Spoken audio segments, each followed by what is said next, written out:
responsibility, Carnegie Hall was one of the operations that I had to worry about. And in those days, none of our properties were earning interest and amortization. So negotiating to save them was a big challenge.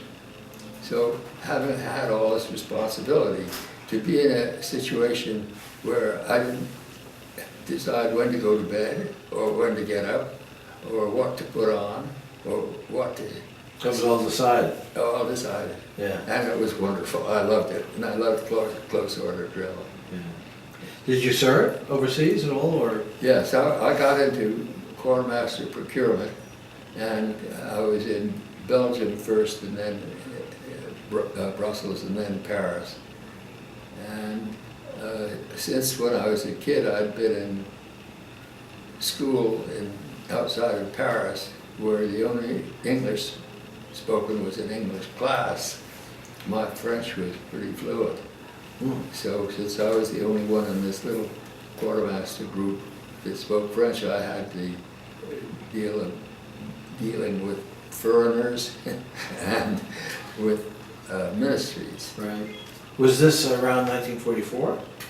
Because, yes, I should be able to pinpoint it, but at any rate, I was there. I had been there a year before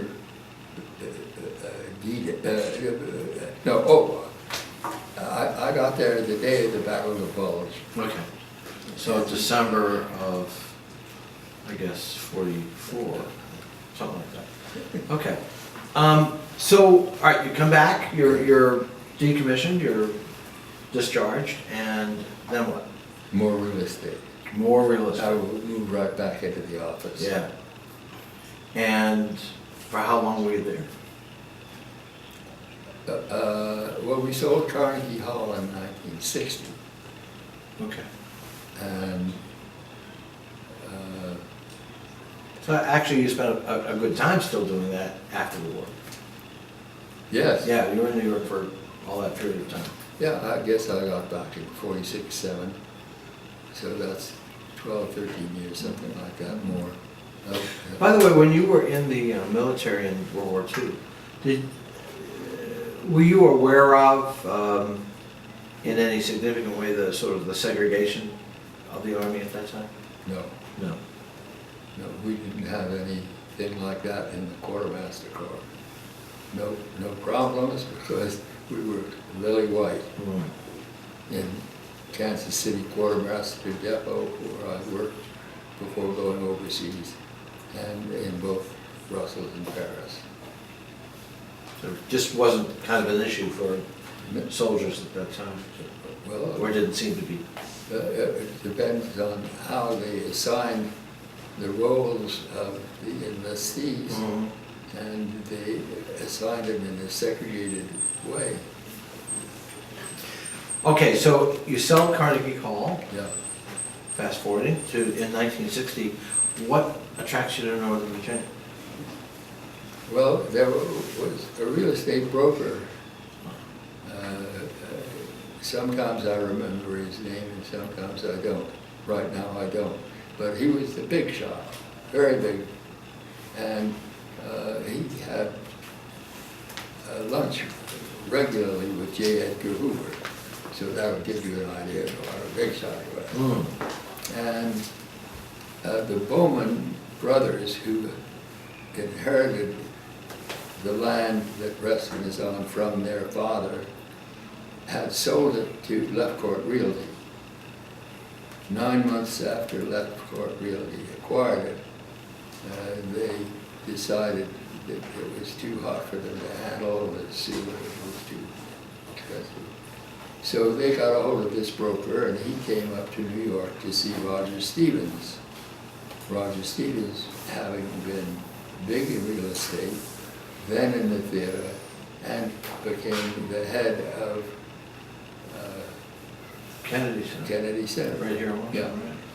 Yeah. Roger Stevens didn't want it, and here this broker was in the morning, and he bought a round-trip ticket, and he wanted to do something to amortize his investment.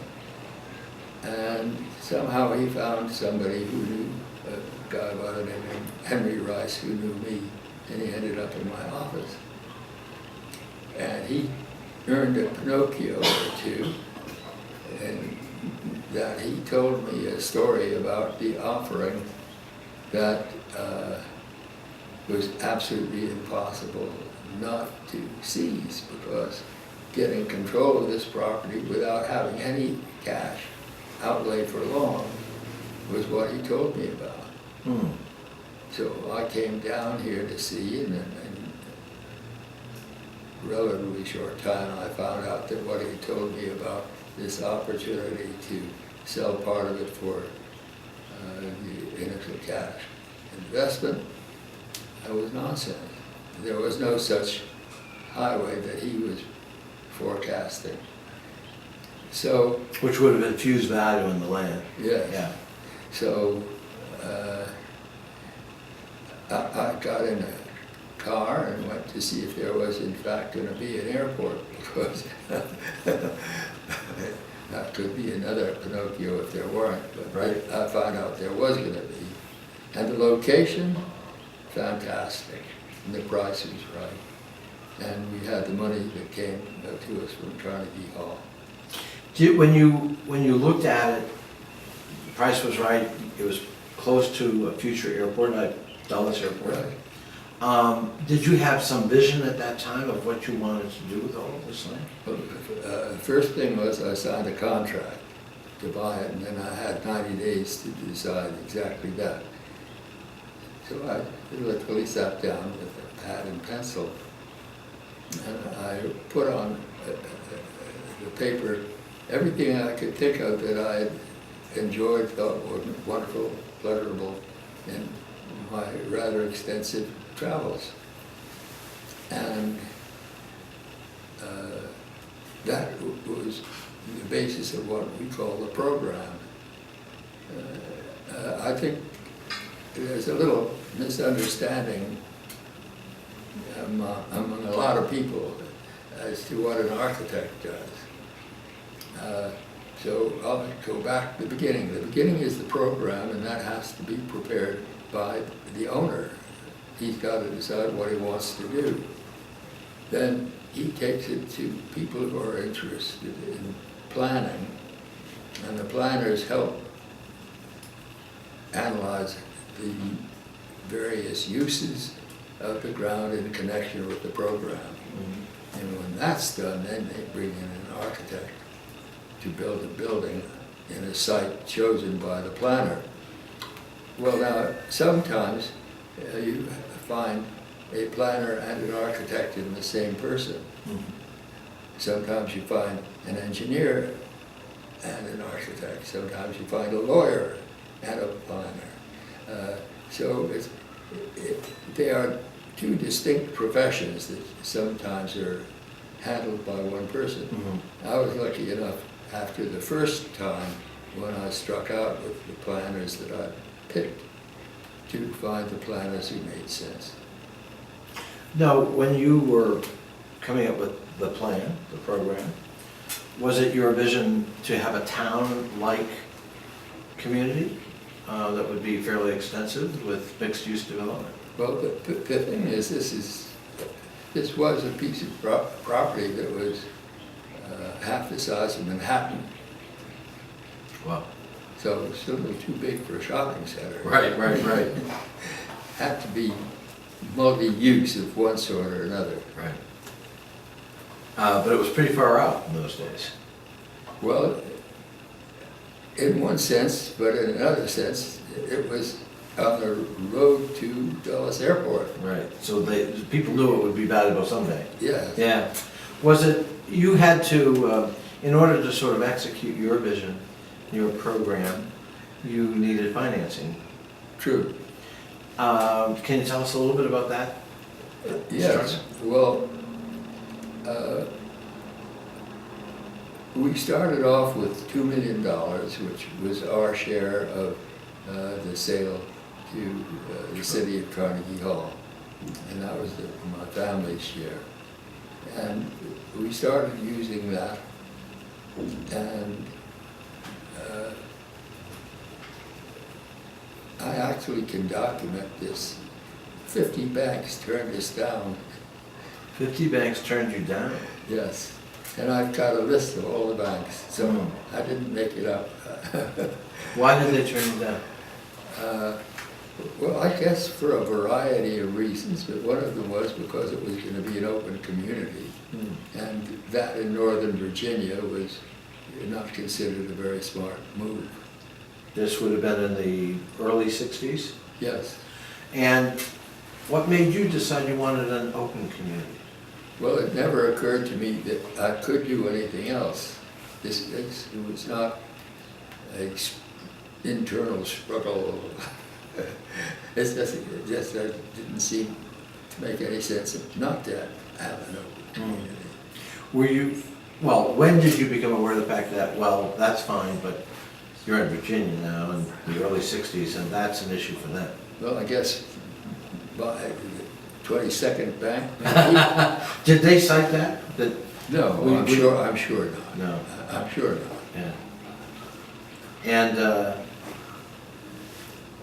but that was your impression, that clearly that was a factor. Well, sure. Yeah, yeah. And so how did you overcome that? Because you didn't change your vision. Well, when we got to 1964, we were coming out of the ground. We had to start a whole other project down on Lawyers Road.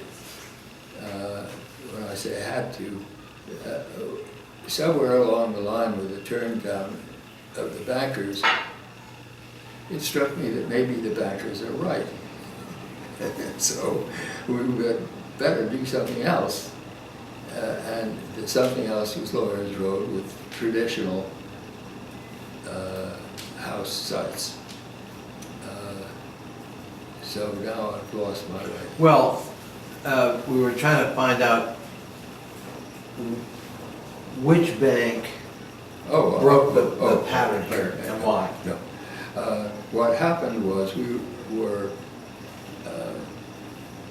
running up bills now. We'd run out of the $2 million. There was none of that left. And it was getting serious. And somehow or other we got together with Gulf Oil. And that's a whole long story which we don't need to bother with now. But the Gulf Oil came in with $15 million. And we